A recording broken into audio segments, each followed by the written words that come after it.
Conference और classroom. Trading business काम धंधा अपनी जगह पे है। ह्यूमैनिटी, सोसाइटी, इंसानियत, क्या आप किस चीज़ को सपोर्ट करते हो, किस चीज़ के अगेंस्ट पर खड़े रहते हो, आप उस चीज़ के बारे में बोलते हो नहीं बोलते हो, डेफिनेटली करती है भाई। मेरे लिए सोसाइटी की चीज़ें, सोसाइटी में क्या चल रहा है, कैसे चल रहा है, किस लिए चल रहा है, सब मैटर करता है भाई। मैं आपको दिखा रहा हूँ, मैं यहाँ हल्द्वानी में रहता हूँ, मेरे बगल में रुद्रपुर है जहाँ मैं बचपन में पला बड़ा हूँ। वहाँ का केस देखो है, दिस इज़ द केस।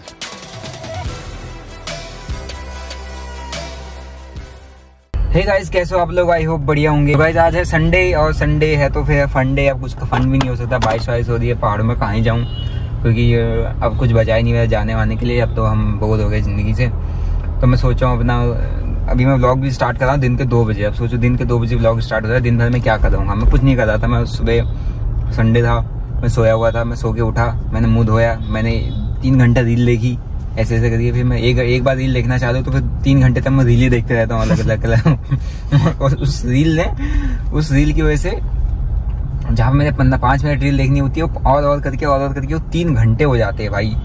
मैं 8 बजे से, मतलब 7, साढ़े 7 बजे बिस्तर में आंखें खुल गई थी, तब से मैं रील देख रहा था। मेरे को हो गए 9, 10, 11, 10 बज के आसपास, 10 बज गए थे मेरे को, बस समझ लो। रील देखते कुछ नहीं किया मैंने। फिर उसके बाद मैंने एक वीडियो वगैरह रिकॉर्ड की, जो कि आपने यूट्यूब पर देख ली होगी, कि लॉसेस कैसे कवर अप कर सकते हो अगर आप स्कैल्पिंग कर रहे हो। स्कैल्पिंग से लॉसेस कवर अप होते हैं, कैसे होते हैं, सब बताया हुआ है मैंने, जाके एक बार देख लेना। फिर कुछ नहीं किया मैंने, मुंह धोया, और मैं अभी जा रहा हूँ वो साइट पे। हमने अभी अपना काम वहाँ ऑलमोस्ट चालू हो चुका है, मतलब मैंने देखा नहीं कितना काम हो गया, तो एक बार देख के भी आता हूँ कि काम टाइम से चल रहा है नहीं चल रहा है, क्योंकि डेडलाइन मैंने दी हुई ना अपने डिज़ाइनर को कि इस डेडलाइन तक मुझे काम कंप्लीट चाहिए, क्योंकि अक्टूबर तक मैंने अनाउंसमेंट भी की हुई है कि अक्टूबर तक हमारा स्टूडियो वगैरह रेडी हो जाएगा, तो अक्टूबर तक बनना भी चाहिए, तो उसके लिए काम तो चलना पड़ेगा। तो अभी जाके देखता हूँ एक बार कि काम कैसे चल रहा है, आपको भी थोड़ी बहुत अपडेट दे दूँगा। टाइल्स जलने लगी इसमें, देखिए ये मार्ट की टाइल्स हैं।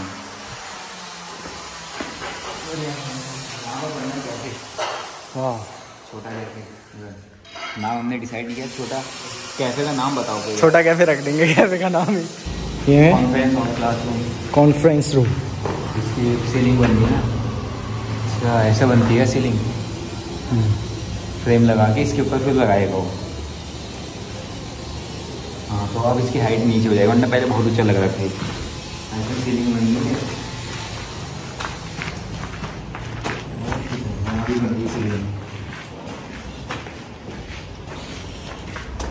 और इधर भी बनी सीलिंग।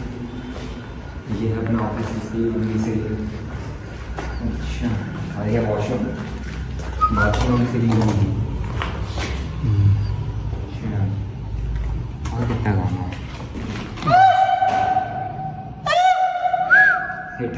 साउंड प्रूफ बनेगा फुल, एकदम साउंड प्रूफ। यहाँ पर फिर टाइल्स वाइल्स लगेंगे। अपार्टमेंट यहाँ पर क्लस्टर होता है, यहाँ पर चालू नहीं होगा, यहाँ पर बाद में होगा, क्योंकि मेरे दोनों फ्लोर पहले रेडी होंगे अक्टूबर तक। क्या बोलते हैं इसको? हॉल ना, हॉल। हाँ, लिविंग रूम होता है। नहीं, लिविंग रूम है मेरे।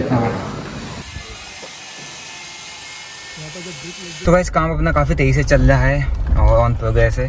और छोटी मोटी झलक मैंने आपको दिखाई, टाइल्स वाइल से वो इंटीरियर का सारा काम चालू हो गया है। और इसमें इंटीरियर आपको पता ही है, हर एक चीज़ आती है इंटीरियर। मेन सब कुछ इंटीरियर का ही होता है। सारा मेन, मतलब बिल्डिंग तो ठीक है, स्ट्रक्चर आपका बन गया, लेकिन मेन उस पर है इंटीरियर, कि आपका इंटीरियर कैसा बनता है, किस तरीके से बनता है। क्योंकि चाहे आप मार्ट बनाओ, ऑफिस बनाओ, इंटीरियर बहुत ज़्यादा मैटर करता है। क्योंकि ऐसी आपने बिल्डिंग बना दी और चार दीवारी खड़ी करके एक कुर्सी डाल के बैठ गए, तो क्या फ़ायदा। आपके पास प्रॉपर एक होना चाहिए ना, एक इंटीरियर, मतलब एक तरीके का इन्वायरमेंट आप वहाँ पर बना के बैठ रहे हो। ठीक है, आपको फील होता है कि ये ऑफिस है, ये स्टूडियो है, ये मार्ट है, तभी फील होता है जब वो उस टाइप का बना होता है, उस टाइप से प्रॉपरली डिज़ाइंड होता है ना, उस टाइप के इक्विपमेंट्स वहाँ पर होते हैं, है ना, उस टाइप की चीज़ें उसमें पड़ी होती हैं। तो वो सब चीज़ें में टाइम लगता है, और हर एक चीज़ देख के रखनी पड़ती है वहाँ पे। अगर आप ऑफिस भी बनाते हो, या जैसे आप घर बनाते हो, घर बनाने का स्ट्रक्चर बनाने का, जब आप अंदर इंटीरियर बनाते हो उसका, तो उसमें से बेड रख के तो होता नहीं काम, है नहीं। आपको देखना पड़ता है, यहाँ पर मेरा टी पैनल आएगा, यहाँ पर टी पैनल के पीछे टीवी लगेगा, तो इधर पे एक साइड बैठ के एक साइड लाइट दूँ, इस साइड मेरे को बेडरूम में वो वाला टेबल चाहिए, स्टडी टेबल चाहिए पढ़ने के लिए, है नहीं। अब नीचे बैठ के तो ऐसा करोगे नहीं, या बिस्तर में लेटे लेटे तो पढ़ोगे नहीं, खाने के लिए चाहिए तो डाइनिंग टेबल चाहिए, तो हर एक चीज़ बहुत ज़्यादा मैटर करती है।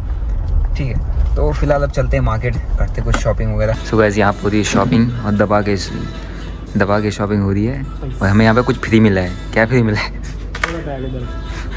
बैग फ्री मिल। कितने की शॉपिंग है? पता नहीं यार, अभी फॉर्मल कपड़े लिए हैं कुछ, और मेरे से ज़्यादा तो मेरी बहनों ने ले रखे बेहिसाब शॉपिंग है। कल रक्षाबंधन है तो उन्होंने बहुत अच्छे से लूटा हुआ है। बैग मिला, ये बैग हमें फ्री मिला गाइस। नहीं 99 रुपीज़ दिए। 99 रुपये। तुम्हें बताओ तुम्हें ऐसा बैग मिल सकता है 99 रुपये में? मुझे मिला है मात्र 99 रुपये का बैग मिला है, बहुत ही बढ़िया बैग है। अब इस बैग को मैं अपने साथ संभाल के रखूँगा क्योंकि मेरे को फ्री मिला। जो 7,000 का लिया ना तूने, वो पूरी टीम यूज कर रही है।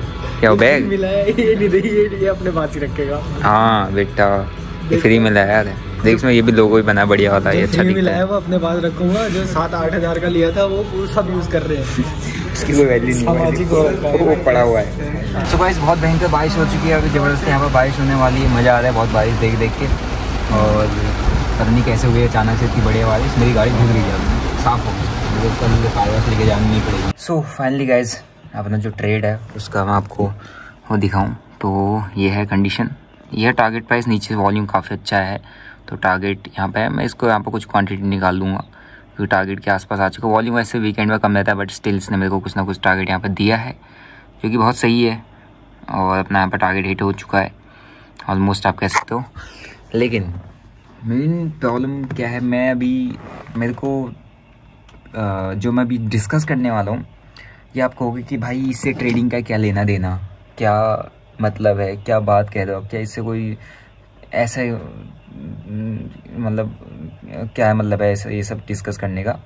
सो देखो, ट्रेडिंग बिजनेस काम धंधा अपनी जगह पे है, ह्यूमैनिटी, सोसाइटी, इंसानियत, क्या आप किस चीज़ को सपोर्ट करते हो, किस चीज़ के अगेंस्ट पर खड़े रहते हो, आप उस चीज़ के बारे में बोलते हो नहीं बोलते हो, सोचते नहीं सोचते हो, क्या आपके लिए वो मैटर करती है नहीं करती? डेफिनेटली करती है भाई। मेरे लिए सोसाइटी की चीज़ें, सोसाइटी में क्या चल रहा है, कैसे चल रहा है, किस लिए चल रहा है, सब मैटर करता है भाई, सबका सब मैटर करता है। पहले मैं यहाँ पर अपने स्टॉप लॉस एक बार ट्रेल कर लेता हूँ, मीन्स मैं अपने टारगेट को थोड़ा सा नीचे लेके आता हूँ, मुझे वॉल्यूम काफ़ी अच्छा दिख रहा है। सो स्टॉप लॉस अपने यहाँ पर ट्रेल कर दिया है। अभी मैं जो आपको डिस्कस करने वाला था वो ये है कि अभी हमारा रक्षाबंधन है कल, आज रक्षाबंधन है जिस दिन आप कि मेरा ब्लॉग देख रहे हो। बट अभी रिसेंट के टाइम पे आपने इतने सारे केसेस देखे, क्या चीज़ें हो रही हैं, क्या आपको सोसाइटी में होते हुए दिख रहा है। और उत्तराखंड में खासकर मैं भी जो बात कर रहा हूँ उत्तराखंड की, आपका और जगह देश भर में क्या चीज़ें हुई ये सब आपको पता ही है। ठीक है, मैं अभी बेसिकली बात करने वाला उत्तराखंड की। यार देखो, हम उत्तराखंड में रहते हैं और यहाँ पे जितने लोग हैं उत्तराखंड से लोग व्लॉग देखते हैं, आपको पता होगा उत्तराखंड को देवभूमि कहा जाता है, देवताओं का यहाँ पर वास है। और यहाँ के जो लोग हैं, या देवनागरी भी आप कह सकते हो उनको, हाँ देवनागरी का कहा जाएगा। लेकिन देवभूमि के अंदर हैवानियत हो रही है, ऐसी हरकतें हो रही हैं कि देवभूमि भी अब एक तरीके से आप कह सकते हो कि सेफ नहीं है। ठीक है, अब इसको कैसे कंट्रोल किया जाए, क्या कर सकते हैं, ये इसका अब हमारा क्या ही यूज है, क्योंकि ये सारा कुछ सरकार ने सोचना चाहिए। यहाँ पे जो गवर्नमेंट है रूल कर दी, उसने सोचना चाहिए कि हम कैसे इस चीज़ को कंट्रोल करें, मैनेज करें। देखें कि ऐसी प्रवृत्ति के जो लोग हैं उनको क्या बोलते हैं, उनके मंसूबों को बढ़ावा ना मिले, या वो उनके मंसूबे और कड़क ना हो, है ना, खौफ आए, ऐसे सोचने से पहले उनकी रूह कांप जाए।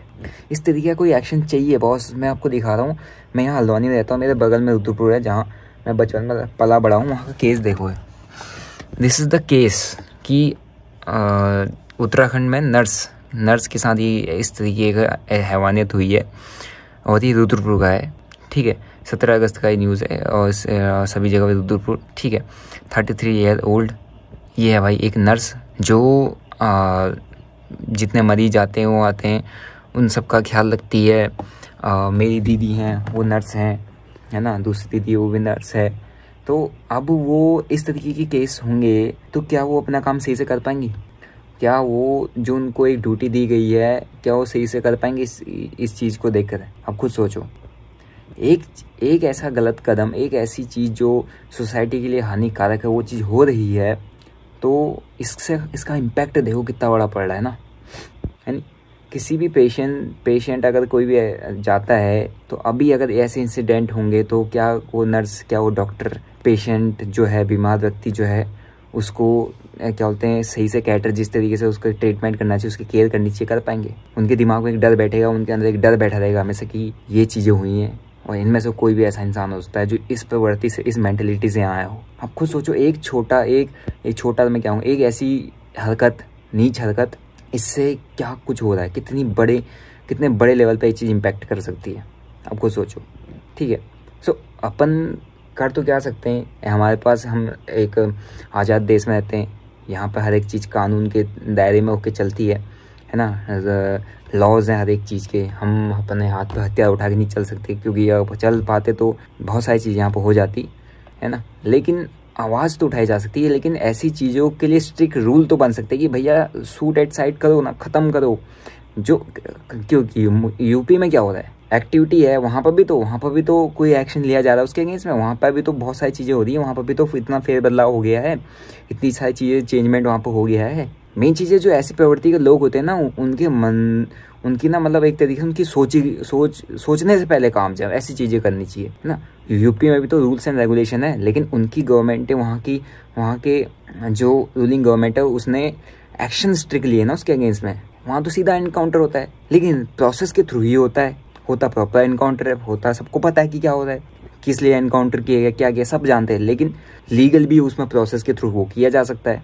तो ऐसी चीज़ें उत्तराखंड में क्यों नहीं हो रही हैं? ये भाई देवभूमि है, ये पहला केस है, ये मैं आज ही फिर दूसरा केस मैं आज देख रहा था। ये माइनर गर्ल, ठीक है, 16 ईयर ओल्ड, ये लिखा हुआ है यहाँ पे, ISBT बस स्टैंड, ये दिन की बात है आई थिंक। और ये देहरादून, ISBT देहरादून का केस है, और ये रुद्रपुर का केस है, ठीक है। और ये चीज़ें हो रही हैं, रक्षाबंधन है आज, जब आप मेरा वीडियो देखा रक्षाबंधन है, तो अब आप खुद सोचो कि जब आप अपनी बहन से ये वादा कर रहे हो या ये चीज़ कह रहे हो कि मैं तेरी हमेशा रक्षा करूँगा, आपके हाथ पे क्या है रक्षा करने लायक, ये बताओ मेरे को। ऐसी जो हैवानियत वाली सोच रखने वाले, नीच सोच रखने वाले जो लोग हैं, इनको ऐसी सोच को ख़त्म करने का काम अगर सरकार नहीं कर रही है, स्ट्रिक्ट एक्शन नहीं ले रही है, तो आप किस मुंह से अपनी बहन को ये वादा कर रहे हो कि भाई मैं हमेशा तेरे साथ खड़ा रहूँगा, रक्षा करूँगा, ये बताओ ना। सो अगर ऐसी कोई चीज़ होती है, ऐसा इंसिडेंट होता है, इसमें ये मत सोचा करो कि यार हम क्या बोले, हमारा क्या लेना देना, हमारे से क्या ही मतलब है ना। आज किसी की बहन बेटी है, कल हो सकता है आपकी भी हो, तब क्या सोचोगे, तब क्या करोगे, है नहीं।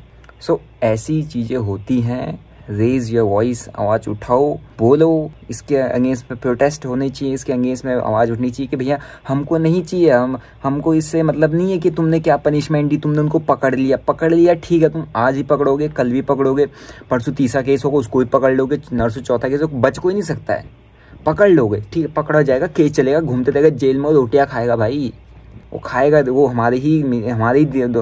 मेरे जैसे कई लोग हैं, आप जैसे कई लोग, उनके जो टैक्स पे करेगा, उस टैक्स का वो खाएगा कायदे से। मतलब मैं ऐसे को वो नहीं कर रहा हूँ, एक ऐसा रोल लो ना कि भैया तुम पूरे परिवार को खड़ा करो वहाँ पे, उनके सामने लटकाओ बढ़िया करके चौराहे पे, कुछ भी करो। मतलब मैं ऐसा कोई बोल्ड स्टेटमेंट नहीं दे सकता, ठीक है, आपको पता है कि हम क्या एक्स्ट्रा बोल्ड स्टेटमेंट क्या ही दे, लेकिन ऐसे स्ट्रिक्ट एक्शन चाहिए बॉस, चाहिए, ठीक है। अब काफ़ी सारे नीचे आएंगे कमेंट करके, ये कहेंगे कि लड़कियों को नहीं निकलना चाहिए, लड़कियों को ऐसे कपड़े नहीं पहनने चाहिए, ऐसी रात को क्या कर रहे थे, क्या कर रहे थे। भाई ऐसी सोच रखने वालों मत लिखना है नीचे कमेंट, ठीक है। आपके क्या ओपिनियन, आप क्या चाहिए, क्या स्ट्रिक्ट एक्शन होने चाहिए इसके अगेंस्ट में, आप लिखो, आप स्टोरीज पे डालो, है ना, स्टोरीज डालो। आप उत्तराखंड से तो भैया आप अपने क्या बोलते हैं, हमारे जो मुख्यमंत्री उनको टैग करो, उनको प्रेशराइज करो, है नहीं, कि यार ये मुद्दा गर्म होना चाहिए कि यार हाँ इस पर लोग भड़क रहे हैं, इसको हमें इसके लिए कुछ स्ट्रिक्ट एक्शन लेनी चाहिए। नौकरी आ रही है नहीं आ रही, नौकरी से कोई लोग मतलब नहीं है, कुछ नहीं है यार, तुम आप एक सेफ्टी तो प्रोवाइड करो ना। जॉब ठीक है, जॉब इंसान को जॉब नहीं मिली कोई बात नहीं, कुछ ना कुछ वो काम धंधा कर लेगा, लेकिन वुमेन सेफ्टी के पर्सपेक्टिव में स्ट्रिक्ट एक्शन अगर नहीं लिए जाएंगे तो फिर सरकार किस काम की है, क्या कर रहे हो आप। कानून बनाना आपका काम है, आप उसको बिल का एक स्ट्रिक्ट लॉ लेके उसको पास करवाओ, इसके अगेंस्ट में कौन खड़ा नहीं होगा ये बताओ। मतलब अगर कोई कहेगा हम ये वाला लॉ लेके आ रहे हैं पार्लियामेंट में, हम रख रहे हैं इस लॉ को जो कि related to the rape cases है, कोई बेवकूफ़ी होगा जो उसके अगेंस्ट में हाथ खड़ा कर देगा कि नहीं मुझे नहीं पसंद नहीं है, जिसको नहीं पसंद उसको भी बाहर निकालो। उससे खुद पूछो कि भैया अगर कल के दिन में तेरी क्या बोलते हैं आपकी माँ बहन बेटी ऐसी कंडीशन में फंस जाए, तब तू कहेगा कि तेरे को लॉ पसंद नहीं है, ये लॉ पास नहीं होना चाहिए। सो जब इतना ईजी इसको पास करना है ऐसे स्ट्रिक्ट लॉस को, तो क्यों नहीं कर रहे हैं? क्या रीज़न है? क्यों ये चीज़ें बार बार होने का वेट कर रहे हो? फिर इनको तुम पकड़ोगे, फिर इनको तुम जेल भेजोगे, पेश करोगे, रोटी तोड़ेगा वो, है नहीं, रोटी तोड़ेगा बस। सो this is an important and this is very serious. आप लोग ट्रेडिंग, अपना बिजनेस करना, काम धंधा सब कुछ जगह पे है, लेकिन आप कर किसके लिए हो? अपने परिवार के लिए, अपने लोगों के लिए। लेकिन आपके चाहने वालों के साथ ही अगर ऐसी कोई चीज़ होगी, हाउ यू विल फील, समझ रहे हो? सो अगर कोई भी ऐसी चीज़ होती है, आप कुछ नहीं कर सकते, आप प्रोटेक्ट तो कर सकते हैं, यहाँ पर आवाज़ तो उठाई जा सकती है ना। आवाज़ उठाओ, मिल के उठाओ, सब उठाओ, कुछ तो होगा, कुछ तो इम्पैक्ट कर पाओगे। अच्छा लगेगा आपको जब कुछ आपने आवाज़ उठाई, उसका कुछ रिजल्ट मिला, फिर आपको अच्छा लगेगा कि यार हाँ, हमने इसके लिए आवाज़ उठाई थी, आज हमको इस तरीके का लॉ देखने को मिला है या इस तरीके का चेंजमेंट आया है। आप अपने आप पर कुछ अच्छा फील करो कि हाँ, आपने एग्जैक्टली रियली मैं अपनी बहन के लिए, अपनी क्या बोलते हैं बहनों के लिए एक अच्छा, मतलब एक उनकी सेफ्टी के लिए कुछ ना कुछ आपने कहीं ना कहीं कुछ ना कुछ योगदान दिया। जो आप वादा कर रहे हो ना, उसके अगेंस्ट में आपने कुछ किया है। खाली वादा मत करो, वो राखी बात दी कर ही नहीं पाओगे आप जब आवाज़ ही नहीं उठा पाते हो इस चीज़ों के लिए। आप तो बिजी, आप लोग तो बिजी हो ना वो रील को स्क्रॉल करने में, बढ़िया जूम करने में, है ना। तो कहाँ से उठाओगे आप? So this is an important message for all my Uttarakhand viewers. Uttarakhand हो चाहे बाहर कहीं से भी हो, so just raise your voice against this. डाला करो, स्टोरी डालो, सोशल मीडिया का ज़माना भैया, वीडियो बना के डालो ना, टैग करो ना, प्रशासन को टैग करो, शासन को टैग करो, किसी को तो करो, प्रेशर डालो, तभी तो क्विक एक्शन करेंगे, कुछ स्ट्रिक्ट रूल्स लॉस लेके आएंगे इसके अगेंस्ट में, है नहीं। सो this is an important message. और आप सभी को रक्षाबंधन की हार्दिक शुभकामनाएं, और इसको थोड़ा सा ध्यान से समझिएगा। आई होप आपको मेरा ये ब्लॉग पसंद आया होगा, ये जो मैं बात शेयर करता हूँ इससे आप कुछ समझे होंगे। आपके क्या ओपिनियन है, क्या व्यूज़ है, कमेंट करके जरूर बताना। मिलते हैं नेक्स्ट ब्लॉग में। Till then bye bye.